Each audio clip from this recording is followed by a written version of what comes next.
You guys are not going to believe the absolute roller coaster my life has been. I'm talking about going from a scrawny, awkward, practically invisible nerdy kid in high school, buried under textbooks and code, to collaborating with one of the biggest tech YouTubers on the planet, Mrwhosetheboss. It sounds like a dream, right? Something out of a movie. But let me tell you, the journey was anything but smooth. And there were moments I thought I'd lose everything, including my mind. Was I just lucky, or did I truly earn every single step of this insane climb? You tell me. It all started back when I was about 15. I was that kid. You know the one. Glasses perpetually sliding down my nose, clothes a size too big, more comfortable debugging lines of Python than making eye contact with another human being. My social life was, to put it mildly, non-existent. My best friends were my computer, my soldering iron, and the endless stream of tech videos I devoured daily. YouTube was my escape, my university, my social club. I watched everything, from detailed hardware reviews to intricate software tutorials, always dreaming of one day creating something half as insightful or entertaining. My room was a chaotic shrine to technology. Circuit boards, wires, old phones, and half-disassembled gadgets littered every surface. My parents, bless their hearts, just thought I had a phase. They'd occasionally poke their heads in, offer a polite "looking busy, dear," and then retreat, probably wondering if their son would ever discover the outside world. I remember distinctly the day the idea of making my own videos really took hold. It wasn't some grand epiphany. It was more like a slow, insistent itch. I'd just watched a review of a new graphics card, and while the reviewer was good, I found myself thinking, he missed this, he should have explained that, and his benchmark results are a bit off. That night, I couldn't sleep. My mind was racing with all the ways I could have done it differently, better.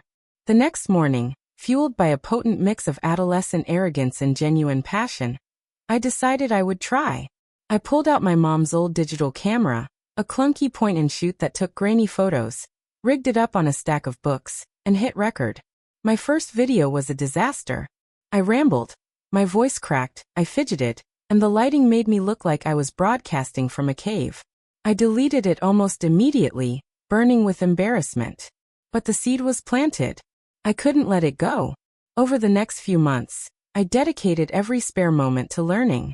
Not just about tech, but about video production. I scoured YouTube for tutorials on editing, lighting, sound.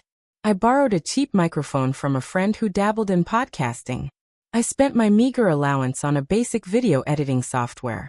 My parents, seeing my newfound hobby, were cautiously supportive, probably just glad I was doing something creative, even if it involved staring at a screen.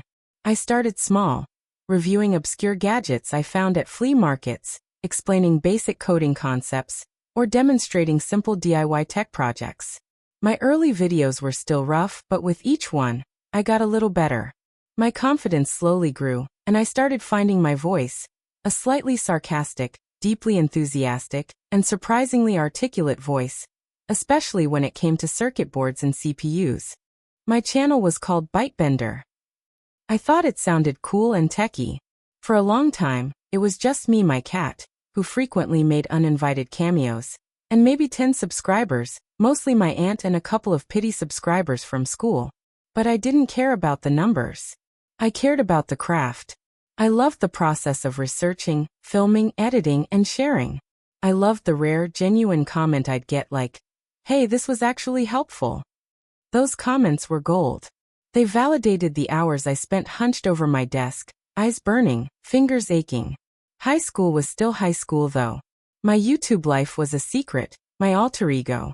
At school, I was still the nerdy kid, often picked on, mostly ignored. I overheard classmates talking about their weekend parties, their sports games, their crushes. I had none of that. My weekends were spent trying to get a perfect shot of a motherboard, or wrestling with a buggy video export. It stung sometimes, being an outsider, but my passion for tech and Bitebender was my shield and my sanctuary. It was my escape from the mundane, sometimes cruel, reality of adolescence. Then came the turning point. It was during my junior year. A new smartphone was about to be released, and the hype was insane. I had been following the leaks and rumors for months. I spent weeks preparing a detailed breakdown, predicting specs, features, and even potential pitfalls based on patent filings and industry trends. I poured everything I had into that video. I stayed up for 3 nights straight, meticulously animating graphs, writing a tight script, and practicing my delivery. When I finally uploaded it, I was exhausted but proud. I expected it to do as well as my other videos, maybe a few hundred views, a handful of comments. But something different happened. The video started gaining traction. Slowly at first, then faster. People were sharing it. Tech blogs started linking to it. Comments poured in, not just from my usual loyal few, but from strangers, from tech enthusiasts around the world. This kid knows his stuff. Best prediction video I've seen. Who is this guy? My mind was blown. I watched in disbelief as the view count climbed past 1,000, then 10,000, then 50,000. It was surreal. For the first time, my secret passion was being seen, being appreciated, by people who weren't related to me. The day the phone officially launched, my predictions were almost spot on. The tech community exploded. My video became the go-to reference for who got it right. The views soared past 1 million. 1 million. I remember staring at the screen, my jaw on the floor, my heart pounding. I was Bitebender, and people were listening. People were watching. This sudden, unexpected virality brought a whole new set of challenges. My anonymity was crumbling. Classmates started recognizing my voice, my glasses. The whispers began. Isn't that the Bitebender guy? At first it was exciting, a vindication. But then came the jealousy, the taunts. Some kids who used to ignore me, now actively tried to belittle my achievement. Oh, so you review phones? Big deal. Still a nerd, no matter how many views you get. It hurt, but it also fueled me. I realized that my success was my best revenge. I poured even more energy into my channel. I upgraded my equipment, learning from every mistake, always striving for better quality, deeper insights. So that's the situation I was in.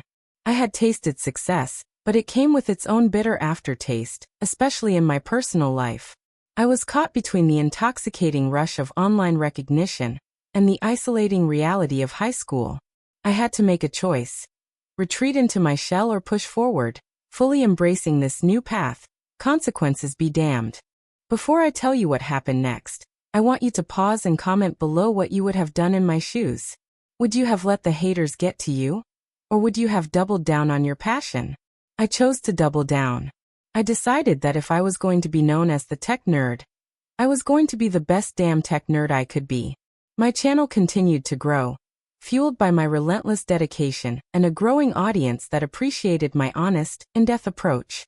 I started collaborating with smaller YouTubers, expanding my reach and learning from others. I learned to ignore the negativity, to focus on the positive comments, and to remember why I started. Pure, unadulterated love for technology. The big moment, the one that truly changed everything, came about a year later. I was 18, heading into my senior year, and Bitebender had become a legitimate force in the tech YouTube space, with hundreds of thousands of subscribers. I was getting review units directly from companies, attending press events, and earning enough to support myself and invest back into my channel. It was surreal. One afternoon I got an email. It was from a representative of Mrwhosetheboss. My heart practically leaped out of my chest. I read it 3 times to make sure I wasn't dreaming. They said Arun, Mrwhosetheboss himself, had seen my work, was impressed by my unique perspective, and wanted to know if I'd be interested in collaborating on a video comparing the latest flagship phones. I nearly fainted. Mrwhosetheboss, the guy whose videos I had watched religiously for years, the man who inspired me to even pick up a camera in the first place. This was beyond a dream. This was like getting a call from your favorite band asking you to play guitar on their next album. I immediately replied, trying to sound professional while my hands were shaking. We scheduled a video call. Seeing his face, even through a screen, was incredibly intimidating but also incredibly inspiring. He was exactly as he appeared in his videos, knowledgeable, articulate, and genuinely kind. We discussed the concept, the angles, the segments. He treated me as an equal, not just some kid with a camera. The collaboration video was filmed over 2 intense days.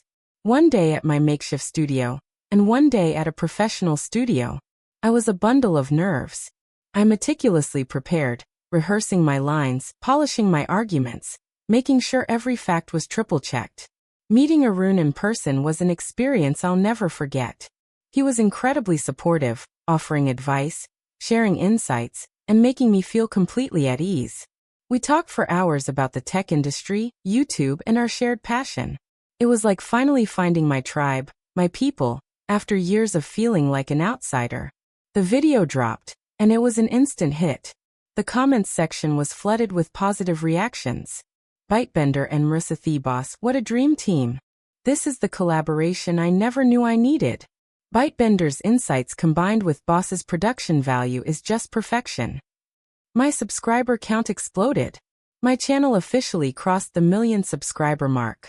I remember sitting there, watching the numbers climb, the comments roll in, a huge, goofy grin plastered across my face.